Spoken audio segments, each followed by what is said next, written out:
Hello hi friend जय Jagannath welcome to my YouTube channel. आज आम बनवा स्वादिष्ट और घरोई स्टाइल रे माछ बेसर। ये रेसिपी बहुत सहज एवं खाइबा को स्वादिष्ट। आसतु समय नष्ट न करी रेसिपी आरंभ करवा। प्रथमे माछ को भल भाव धोई सरिष तेल हलदी लुण और लंका गुंड दे भल भाव मैरिनेट कर 15 मिनिट रखिदबा।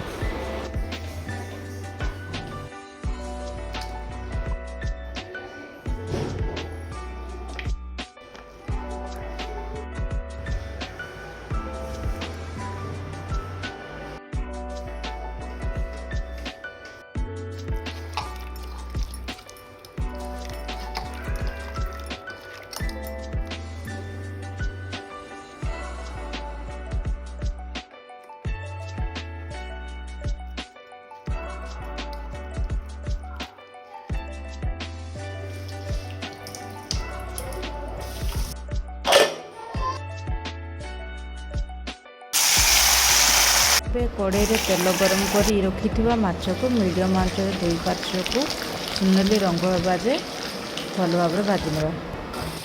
एबे मसला प्रस्तुत करिबा। पियाज अदा रसुण गोटा जीरा टमाटो और सरिषा को भल भाव फाइन पेस्ट बनैबा। देखंतु मसला बहुत सुंदर प्रस्तुत हो जाइए। एबे से तेल रे किछि कटा पियाज पकई नेबा। तेल रे किछि कटा पियाज एबे से प्रस्तुत मसला को पकई नेबा।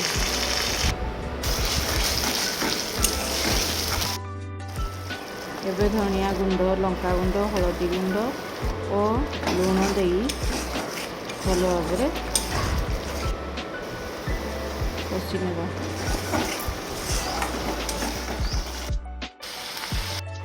एबे फिश मसला और गरम मसला पकाई घाटी नेब।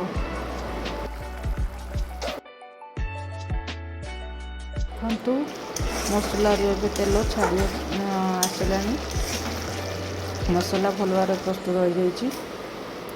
मसला पानी ढालदबा। पानी की भल भाव फुटे छाड़दबा। देखो पानी फुटी आसला तेणुक माछ पकई नेबा। किछि कटा धनिया पत्र पकई नेबा और गरम मसला टिके पकई नेबा। प्रस्तुत हो गला माछ बेसर।